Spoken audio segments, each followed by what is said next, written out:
11월 26일 기쁨의 주일을 맞이하여 예배의 자리에 오신 여러분을 주님의 이름으로 환영하며 축복합니다. 주일이 왜 기쁨의 축복의 자리일까요? 예배가 왜 축복의 자리일까요? 내가 주님의 자녀라는 것을 확인하는 자리가 예배의 자리이기 때문에 그렇습니다.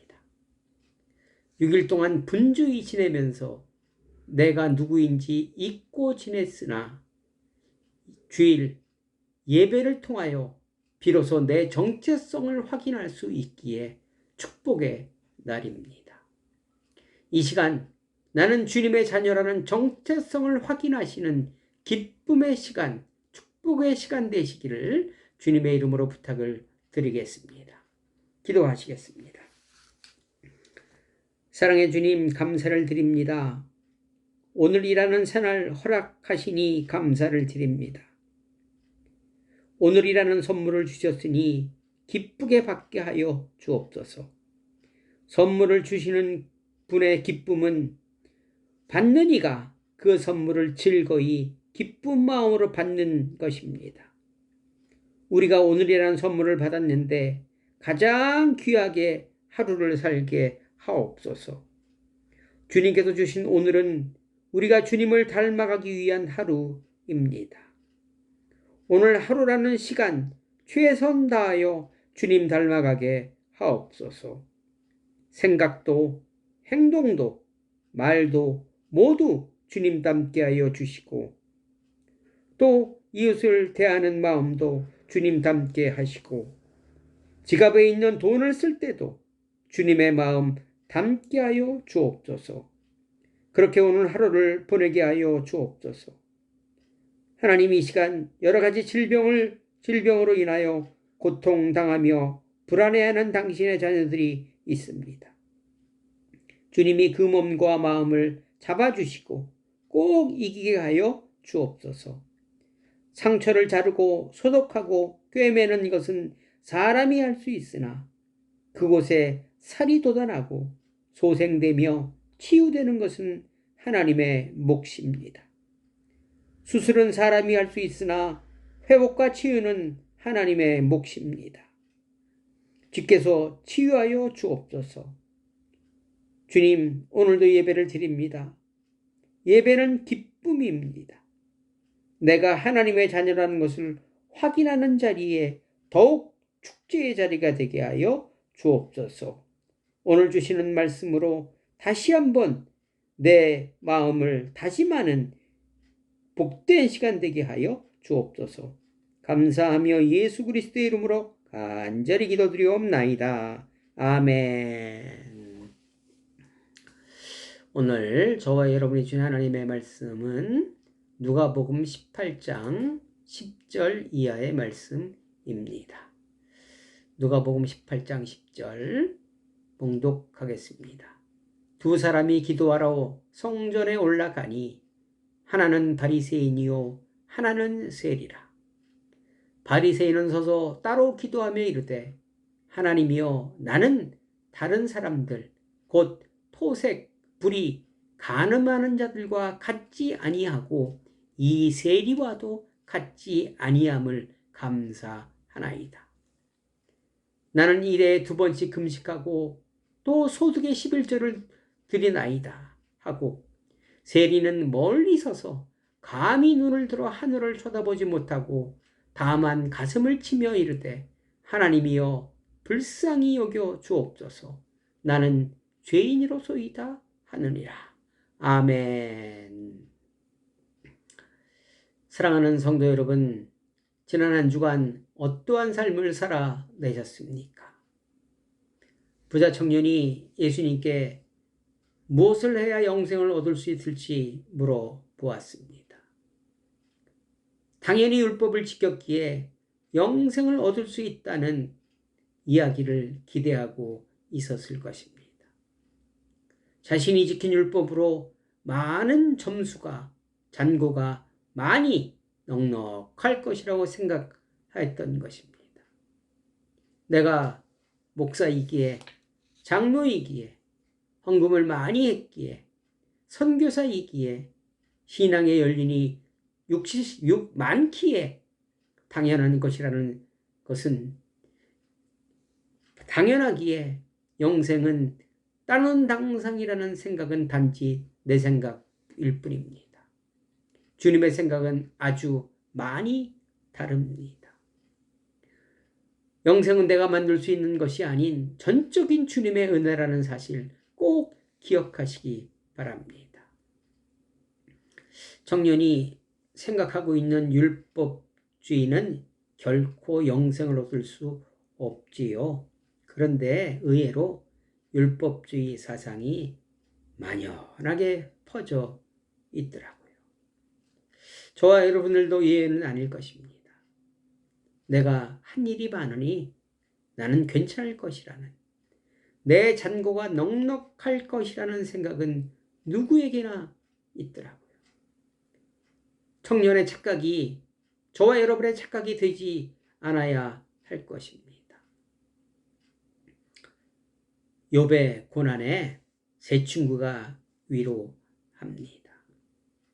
그들의 공통 견해는 욥의 죄 때문에 지금의 고난을 당하는 것이기에 속히 회개해야 한다고 강변하고 있습니다. 초지일관입니다. 그들의 논리대로 생각한다면 세상에서 가장 많은 죄를 지은 사람은 욥일 것입니다.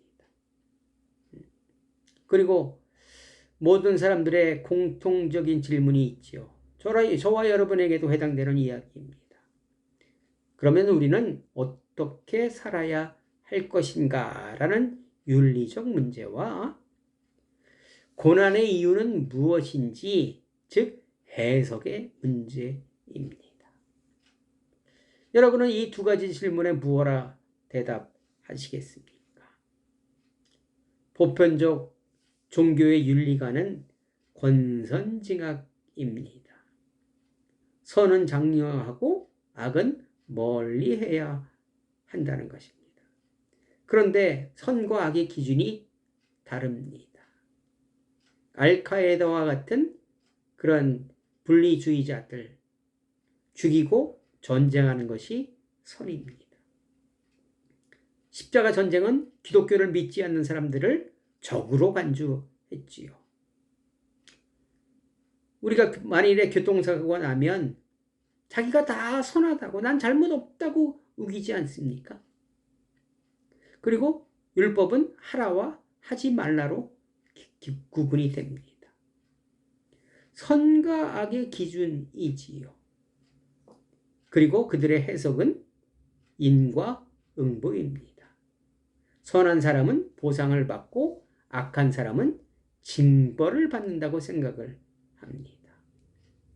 그리고 모든 것이 그 기준은 내 자신입니다. 내가 선의 기준이며 내가 좋은 사람이라 언제나 말하고 있습니다. 이것을 전문용어로 세상의 영성이라고 얘기를 합니다. 반대로 기독교의 윤리관은 하나님 사랑, 이웃 사랑입니다. 선의 기준이 누구에게나 동일하게 적용됩니다. 이 기준은 변함이 없습니다. 그리고 해석은 하나님의 주권과 인도하심입니다. 모든 일에는 하나님의 계획이 있고 하나님이 다스린다는 것입니다. 광야 40년의 목적이 있었죠. 죄 때문이 아닙니다. 여러분의 사건, 사고에도 주님의 인도하심과 목적이 있다는 것입니다. 기독교의 영성은 세상의 영성과 반대로 중심에 하나님이 계십니다. 오늘 본문에 두 사람이 기도하는 모습에서 정반대의 영성을 볼 수 있습니다. 당시 바리새인들은 율법주의 사상에 물들어 있었습니다. 그들의 주장은 나입니다. 나는 저들과 다릅니다. 나는 금식하며 11조를 드리며 율법을 잘 지키고 있습니다. 그러기에 나는 완벽한 사람이고 영생은 당연한 것이라고 생각하고 있습니다. 그런데 세리는 주님이 주어입니다. 하나님 나를 불쌍히 여겨달라. 나는 죄인이라고 고백을 합니다. 두 가지 영성을 너무나 잘 비교한 본문입니다. 여러분들도 이 두 가지 영성에 자신을 한번 대입시켜 보시기 바랍니다. 성전에서 환전하고 재물을 팔던 상인들은 성전이라는 장소가 자신들의 돈벌이 수단인 것으로 착각했지요. 오랫동안 지속되어 온 관행이었기에 당연한 것이고 조금도 양심의 꺼리낌이 없었습니다. 자신들이 주어가 된 것입니다. 만민이 기도하며 희생해야 할 기본이 하나님의 생각이 무너진 것입니다. 그들은 쫓겨나고 눈물을 흘리고 있을 것입니다. 하나님 사랑과 이웃 사랑, 그리고 주님의 주권과 인도하심이라는 하나님의 영성을 가지고 살아간 한 분을 소개하고자 합니다. 합정동 선교사 모역에 가면 프레드릭 밀러 목사님이 계십니다. 한국을 너무 사랑하시어 민노아라는 한국 이름도 가지고 계신 분입니다. 충북 청주에서 활동하신 분으로 대표적인 제자로 도산 안창호 선생님이 계십니다. 신부와 함께 조선 땅에 도착하여 청주로 내려가서 사역을 시작하였습니다. 결혼 후 6년 만에 첫 아들이 태어났습니다. 그러나 조선의 열악한 환경과 위생에 적응하지 못하고 8개월 만에 죽었습니다. 그 후 3년 후 둘째가 출생하였습니다. 또 아들을 낳았습니다. 역시 2개월 만에 세상을 떠났고 그 후유증으로 부인도 1년 후에 38세의 나이로 하나님의 부름을 받았습니다. 이 모습을 지켜보던 청주의 조선인들이 조롱하듯이 물어보았습니다. 아니, 당신은 미국에서 좋은 대학을 나왔고 그곳에 있었으면 이런 일을 당하지 않을 텐데 왜 이국 멀리 이곳까지 와서 생고생을 사서 하는지 이해가 되지 않는다면서 도대체 당신이 믿고 있는 예수님은 어떤 분인가? 라고 물었습니다. 밀러 목사님은 조금도 망설이지 않고 대답하기 시작하였습니다. 예수님은 누구신가? 우는 자의 위로와 없는 자의 풍성이며 천한 자의 높음과 잡힌 자의 노임되고 우리 기쁨 되시네. 예수님은 누구신가? 약한 자의 강함과 눈먼 자의 빛이시며 병든 자의 고침과 죽은 자의 부활되고 우리 생명 되시네. 예수님은 누구신가? 추한 자의 정함과 죽을 자의 생명이며 죄인들의 중보와 멸망자의 구원되고 우리 평화 되시네. 예수님은 누구신가? 온 교회의 머리와 세상의 구주시며 모든 왕의 왕이요 심판하실 주님 되고 우리 영광 되시네. 밀러 목사님은 조금도 망설이지 않고 자신이 만났던 예수님을 은혜의 영성으로 주님께서 자신의 삶을 인도하신다는 것을 그대로 얘기하여 주었습니다. 우리가 너무나 잘 알고 있는 찬송가 96장입니다. 이외에 204장 주의 말씀 듣고서 또 588장 공중나는 새를 보라 등이 그분의 신앙 고백이었습니다. 부자 청년, 바리새인, 욥의 세 친구들의 세상 영성으로 보면 세상에서 가장 큰 죄인은 욥이며 두 번째는 밀러 목사이며 그 다음은 저와 여러분이 될 것입니다. 저와 여러분들도 만만치 않은 고난과 어려움을 겪으며 살아왔고 앞으로도 그럴 것이기 때문에 그렇습니다. 우리는 골짜기와 환난과 어려움이 없는 것을 원하나 하나님은 그런 곳이 항상 있다고 말씀하십니다. 그것이 존재하는 이유는 고난을 이기는 힘을 키우기 위함이라고 말씀하고 계십니다.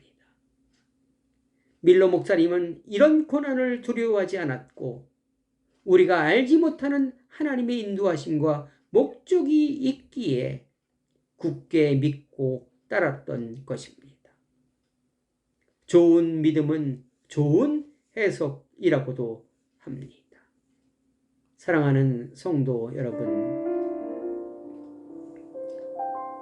여러분이 당하고 있는 힘든 고난 중에 이웃이 당신이 믿고 있는 하나님은 누구입니까? 라고 질문하신다면 무엇라 대답하시겠습니까?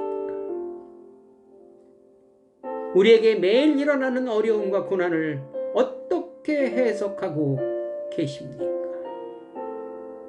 요즘 제가 건강의 문제로 잠시 침체되어 있습니다. 건강의 문제로 힘들고 어렵지만 더 많은 위로와 깨달음이 있기에 정말로 감사드리고 있습니다. 주님께서 나에게 주신 선물은 듣지도 보지도 알지도 못하는 것이라 했는데 저는 그것이 생명이며 오늘이라는 사실을 이제서야 절실히 깨달았습니다. 그러나 의외로 내일을 확신할 수 없는 분들이 많음도 알았습니다. 저도 마찬가지입니다.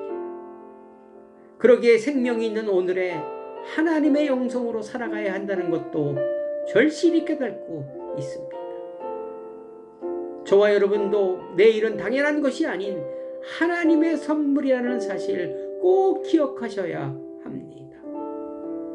오늘이 지나가면 할 수 없는 일이 너무나 많이 있을 것입니다.